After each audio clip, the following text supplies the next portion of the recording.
Olá pessoal, nós vamos dar início aqui à nossa escola dominical. Hoje nós teremos a segunda aula sobre os estudos sobre a doutrina da salvação e hoje a gente vai falar sobre eleição e reprovação. Esse é um tema bastante debatido dentro da questão teológica e é importante que a gente tenha uma perspectiva bíblica e correta a esse respeito. Então, eu convido você a abrir a sua Bíblia em Efésios, no capítulo 1, e nós faremos a leitura desse texto. O texto diz assim: Bendito o Deus e Pai de nosso Senhor Jesus Cristo, que nos tem abençoado com toda sorte de bênção espiritual nas regiões celestiais em Cristo, assim como nos escolheu nele, antes da fundação do mundo, para sermos santos e irrepreensíveis perante ele, e em amor nos predestinou para ele, para a adoção de filhos por meio de Jesus Cristo, segundo o beneplácito de sua vontade, para louvor da glória da sua graça, que ele nos concedeu gratuitamente no amado, no qual temos a redenção, pelo seu sangue, a remissão dos pecados, segundo a sua riqueza, a riqueza da sua graça, que Deus derramou abundantemente sobre nós em toda sabedoria e prudência, desvendando-nos o mistério da sua vontade, segundo o seu beneplácito que propusera em Cristo, de fazer convergir nele, na dispensação da plenitude dos tempos, todas as coisas, tanto as do céu como as da terra. Nele digo, no qual fomos também feitos herança, predestinados segundo o propósito daquele que faz todas as coisas conforme o conselho da sua vontade, a fim de sermos, para louvor da sua glória, nós, os que de antemão esperamos em Cristo, e em quem também, vós, depois que ouviste a palavra da verdade, o evangelho da vossa salvação, tendo nele também crido, fostes selados com o Santo Espírito da promessa, o qual é o penhor da nossa herança, até o resgate da sua propriedade, em louvor da sua glória.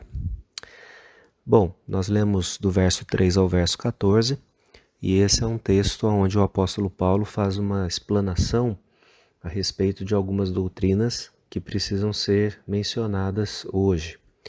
A primeira delas é a doutrina chamada da predestinação, né? Então, para que a gente entenda, é importante a gente definir o que significa predestinação.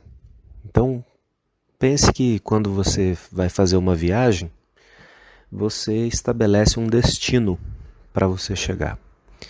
Pré-destinação, então, ou predestinação é você ter uma prévia, você fazer você saber antes quais são os passos, o caminho, os custos, a forma como você vai agir para atingir esse objetivo que você estabeleceu. Não é o mesmo que presciência, a gente vai falar disso depois, mas predestinação então é uma determinação do que vai acontecer ou da forma como vai acontecer, ainda que a analogia da viagem não seja perfeita, porque quando nós estabelecemos um plano nosso, nós não temos como garantir que ele vai acontecer diferente do que Deus faz. Então, me permita voltar aqui a alguns conceitos que a gente já veio conversando. Nós começamos falando sobre o conhecimento de Deus, isso lá em janeiro. E quando nós falamos sobre o conhecimento de Deus, eu espero que tenha ficado claro que, além de atributos que Deus tem, como ser onipresente, ser onisciente, ser onipotente, além de características e atributos que Ele comunicou para nós, como o amor, a bondade, a caridade, o que Deus é acima de todas as coisas, ou o que é principal para o nosso entendimento, é que Deus, ele é o rei de todas as coisas, ele é o soberano sobre todas as coisas. E esses atributos que ele tem o qualificam assim, e a forma como Deus age, a forma como Deus estabeleceu a história, demonstra essa majestade. A Bíblia, quando nós fazemos uma leitura dela, você vai perceber isso desde o início. Ele é o Criador, ele é aquele que faz a designação das leis, ele é aquele que levanta pessoas, tira pessoas da liderança do seu povo, ele é aquele que corrige o seu povo, ele é aquele que tem misericórdia do seu povo. E depois, nós vimos isso com uma profundidade, ele envia Jesus para fazer, né, esse processo de resgate. E a ideia é essa mesma, né, porque a redenção é exatamente esse ato de pagar o preço para reaver algo que era seu. E então tudo o que Jesus faz é nesse sentido. Tendo então essa perspectiva de que Deus ele é soberano, ele reina sobre todas as coisas, a Bíblia nos ensina que Deus resolveu predeterminar as coisas. Ele resolveu também, doutrina que a gente vai falar daqui a pouco, eleger algumas pessoas para serem salvas. Isso traz muito incômodo para os nossos corações modernos, porque nós, ainda que frequentamos a igreja, ainda que lemos a Bíblia, ainda que temos algum conhecimento do caráter de Deus, nós vivemos em um tempo em que poder da forma absoluta que Deus tem não é bem visto. Hoje nós não aceitamos as lideranças que são colocadas sobre nós de uma forma sem reflexão, passiva, né? E isso nós queremos também atribuir a Deus, ainda que Deus, no seu governo soberano, ele sempre nos coloca dentro disso, né? Não é no sentido de uma democracia, onde a gente vai dizer para Deus o que a gente acha melhor ele fazer, e tudo isso, essa forma que nós vivemos hoje, a forma que nós pensamos, as experiências ruins que nós temos com liderança, fazem com que a gente tenha esse ímpeto de questionar aquilo que Deus está fazendo, né? Aquilo que Deus estabeleceu para fazer. E aí, algumas pessoas vão olhar para a doutrina da predestinação e vão dizer que Deus é um tirano por agir assim, que Deus ele não poderia fazer dessa forma.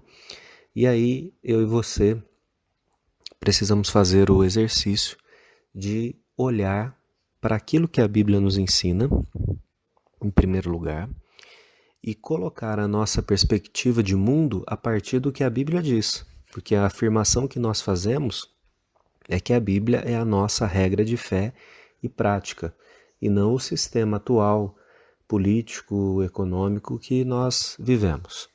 Então veja só, Deus ele é soberano e ele estabelece então que as coisas vão acontecer de uma determinada forma.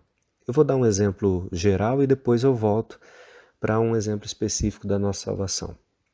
Nós lemos no Antigo Testamento que Deus havia dito pela boca do profeta Miqueias, no capítulo 5, verso 2, que o Messias nasceria em Belém, na cidade de Belém.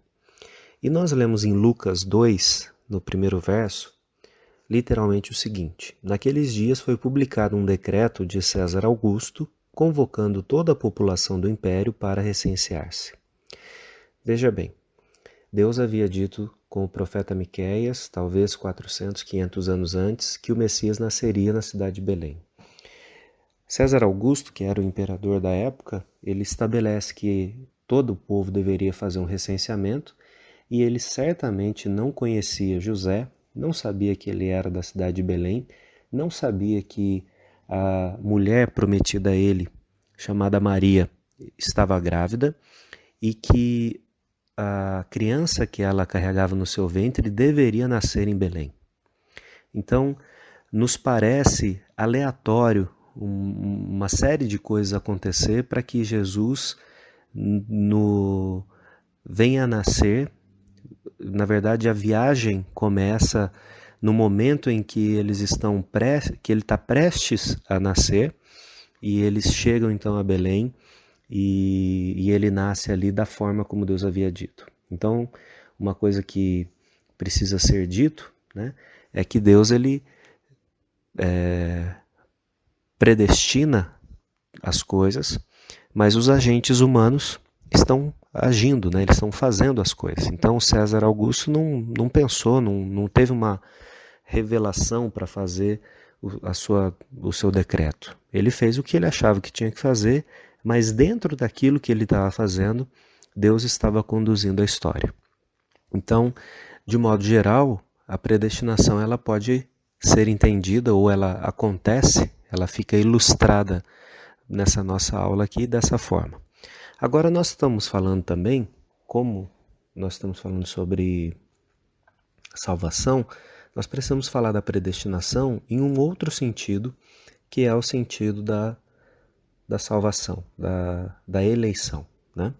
Então, o apóstolo Paulo, nesse texto que nós lemos, do capítulo 1 de Efésios, ele trata dessas questões do que Deus fez por nós, e ainda aplica, né, na nossa vida, como uma grande bênção, como algo que deveria gerar em nós uma profunda gratidão, alegria e especialmente o reconhecimento da nossa miséria, o reconhecimento de que a queda, de que os nossos pecados nos impedem completamente de nos achegar a Deus. Mas o que o apóstolo Paulo faz é demonstrar que Deus, ele tinha sido ofendido, mas ele rompe a barreira dessa ofensa e vem até os homens para trazer bênçãos espirituais. Então o texto começa dizendo exatamente isso, que Deus ele tem nos abençoado de uma forma esplêndida, né?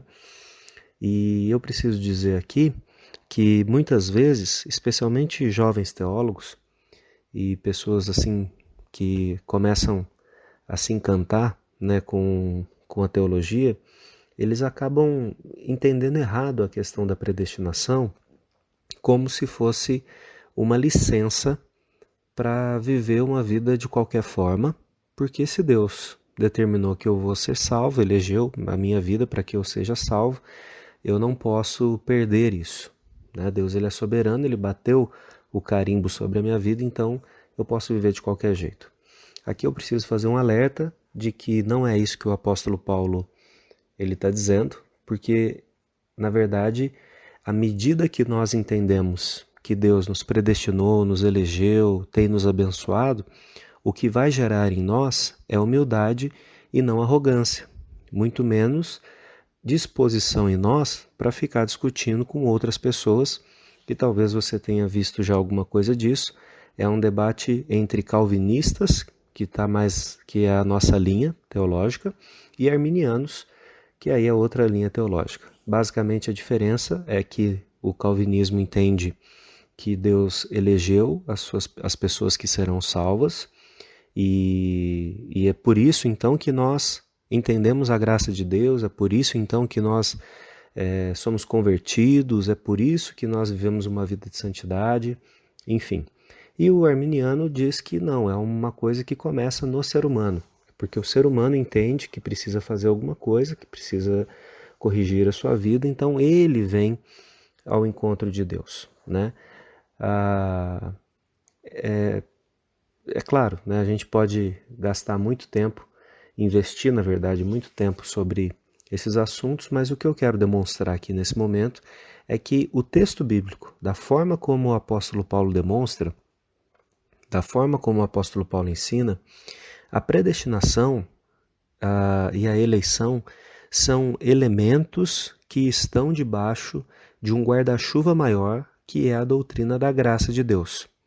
É porque Deus é misericordioso, é porque Deus é bondoso, é porque Ele resolveu agir com misericórdia para com a nossa vida, que então Ele falou, eu vou salvar essas pessoas, eu vou converter essas pessoas, eu vou fazê-las à imagem do meu Filho, então não tem como a doutrina da predestinação ser bem compreendida e isso gerar arrogância no nosso coração.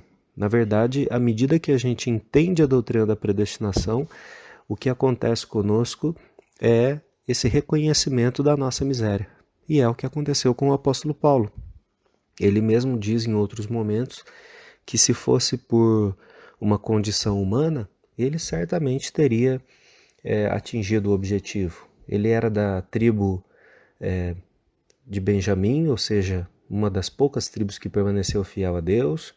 Ele era fariseu, ele, enfim, tinha feito todo o processo, né, ali dentro do farisaísmo para ser um mestre, para ser alguém de uma conduta ilibada, de ter méritos para conquistar alguma coisa. E ele diz, olha, eu reconheço que eu sou o pior dos pecadores. E ele só consegue fazer isso no momento em que ele se encontra com o que nós chamamos de doutrinas da graça, né? Então veja, é porque Deus é gracioso que Ele nos predestina, que Ele nos elege, e aí nós vamos viver essa vida em consonância com aquilo que Deus deseja para nós, não porque nós somos merecedores desse tipo de coisa. Eu diria até que nós não temos condição de compreender a doutrina da predestinação e isso ser bem aceito, né, no nosso coração, se nós não entendermos antes o passo que Deus deu em nosso favor, que é a doutrina da graça. Ainda falando um pouquinho sobre a questão da história, nós, como somos de linha calvinista, né, nós temos uma doutrina sistematizada por João Calvino, um reformador do século XVI, e por isso então a nossa doutrina é chamada de calvinista, né? E ele tem sido, entre aspas, acusado de ser aquele que exaltou a doutrina da predestinação, né? Mas o que nós sabemos é que ao ler os textos de Agostinho, de Lutero e de outros, esses homens todos, né, falaram sobre a predestinação. Na verdade, Agostinho fala mais sobre predestinação, ele dedica mais páginas à predestinação do que outros assuntos. João Calvino é interessante porque ele não faz isso. A gente espera, né? Quem nunca leu alguma coisa de Calvino espera que você vai pegar um livro dele e ele vai falar só sobre predestinação. E na verdade, predestinação é um dos assuntos em que ele fala com bastante temor, e é interessante até a expressão que ele usa, porque ele fala que a doutrina da predestinação é uma doutrina que contém um mistério muito grande, e esse mistério, que é a forma como, por exemplo, por que Deus escolheu um ou outro, isso a Bíblia não diz, simplesmente diz que Deus faz pela sua própria sabedoria, então contém um mistério, e esse mistério precisa ser entendido, compreendido e aceito, né? Em nenhum momento o João Calvino fala assim, eu vou descortinar aqui para você o que Deus fez, né? Como muitas vezes ele é acusado. Na verdade não, ele diz, olha, essa é uma doutrina bíblica, existem inúmeros textos falando a esse respeito e a gente não pode ignorar. Ah, mas é difícil para eu aceitar porque eu tenho uma experiência particular, e aí a gente volta para aquilo que eu falei no início. Nós misturamos a cosmovisão do mundo contemporâneo com aquilo que a Bíblia diz. A Bíblia diz que Deus ele é soberano, né? Deus ele não está nessa condição que nós queremos colocá-lo de um Deus que a gente pode moldar segundo as nossas vontades. Então eu quero que ele seja bonzinho, eu quero que ele seja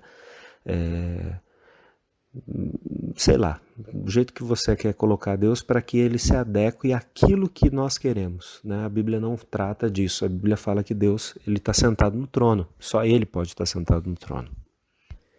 E João Calvino ainda diz mais uma coisa, que é a respeito da humildade que a gente deve ter ao tratar dessa doutrina, porque quando nós agimos, né, lidamos com essa doutrina de uma forma equivocada, nós podemos de fato fazer Deus parecer um tirano.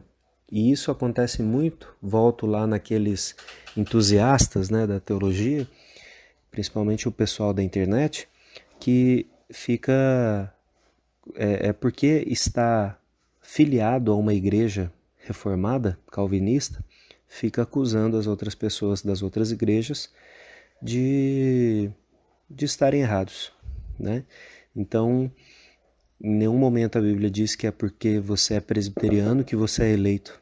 Na verdade, a característica de alguém que é eleito é exatamente aquilo que a gente já falou anteriormente, que é a característica de alguém que é salvo por Jesus, tem a pessoa do Espírito Santo vivendo em si e manifesta os atributos do Espírito, né?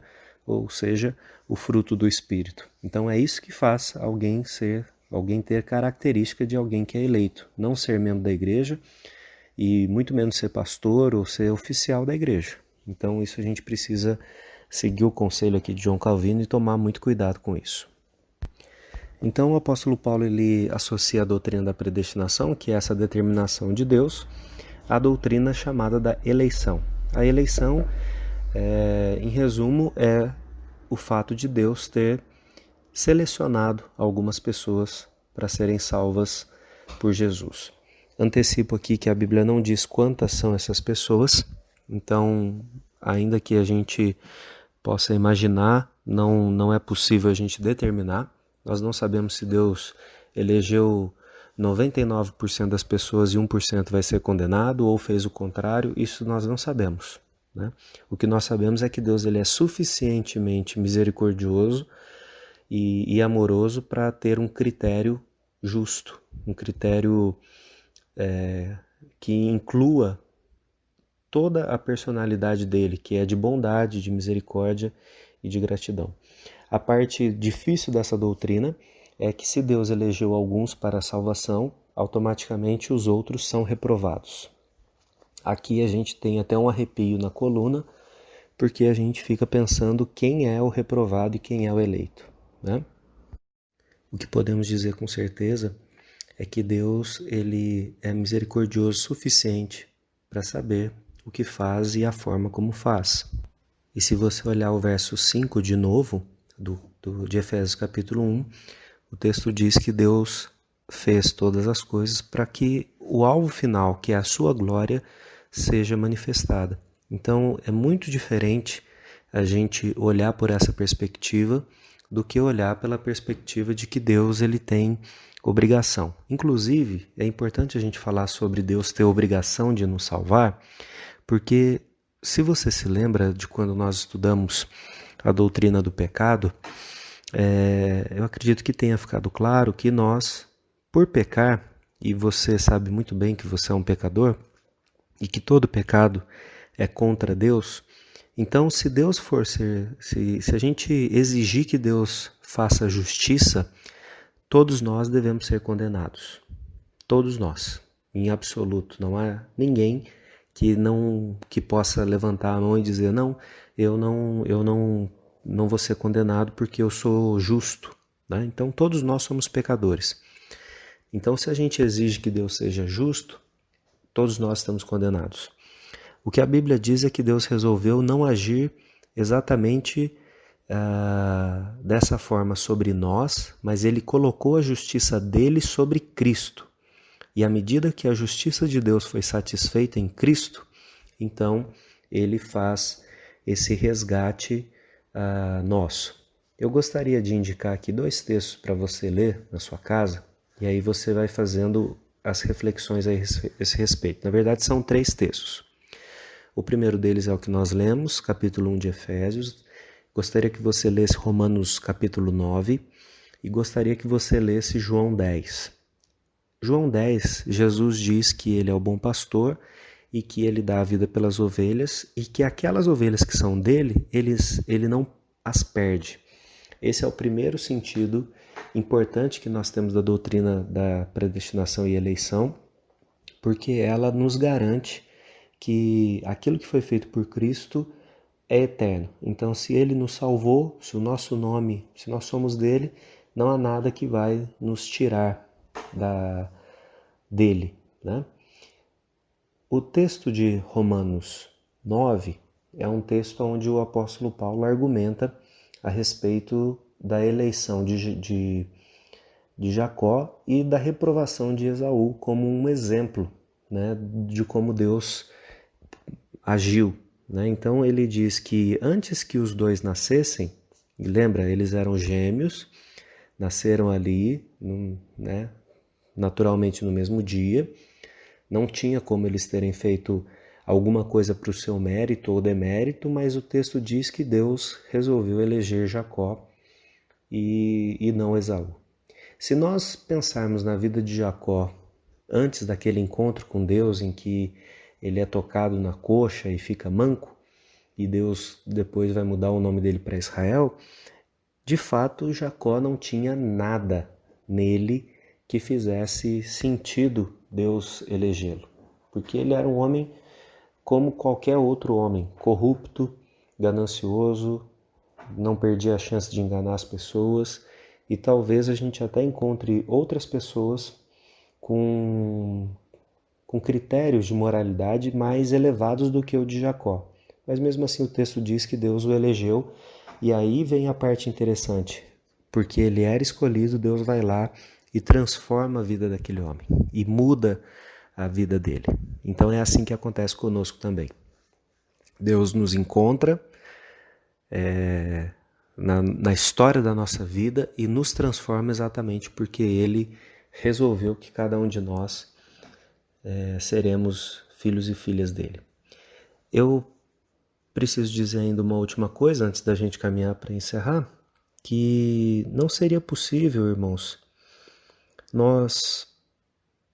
estar em nós o desejo de buscar a Deus naturalmente, se não fosse colocado por Ele mesmo.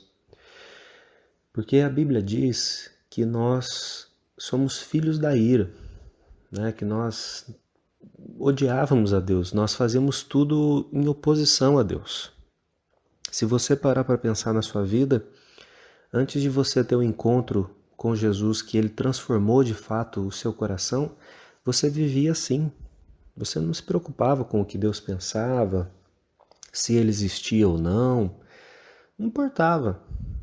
Essa é a linha normal, essa é a linha da queda, essa é a linha do pecado. Então nós só nos viramos para Cristo porque Ele mesmo vem até nós. E se a gente caminhar um pouquinho mais em honestidade, a gente vai ter que considerar que mesmo depois de conhecer a Cristo, nós ainda temos uma luta interna constante para viver de acordo com o que Ele determina, né? O apóstolo Paulo ele diz isso em outras palavras, as dele são mais bonitas do que a minha. Ele diz que aquilo que ele sabe que ele tem que fazer, ele não consegue, mas aquilo que ele não quer fazer, ele acaba fazendo. Essa é a tensão que existe dentro de cada um de nós, e ter essa tensão não significa que nós não somos eleitos, né? Na verdade, a minha maneira de entender e a maneira histórica de entender a doutrina da predestinação, ela não é em nenhum momento para a gente se gabar de alguma coisa. Pelo contrário, é para ela trazer conforto para nós. Porque olhando para dentro da minha alma, eu sei que eu não resisto ao pecado.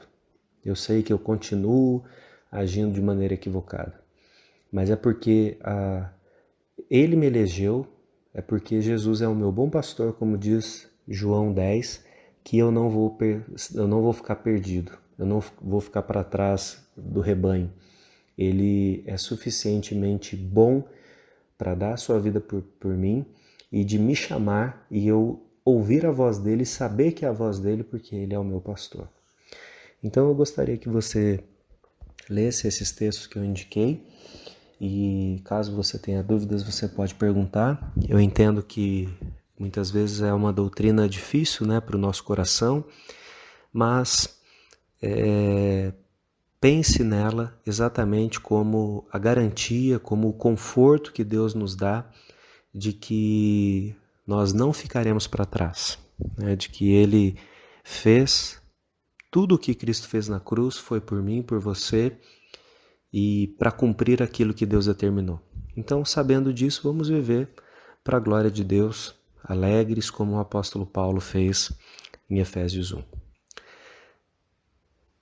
Nós vamos ficar por aqui hoje, nessa aula, mas nós vamos nos encontrar novamente e eu espero que no nosso próximo encontro você esteja ainda melhor, mais animado, mais confortado pelo Senhor e cheio de expectativa para ouvir a voz do nosso Deus. Um grande abraço e até a próxima.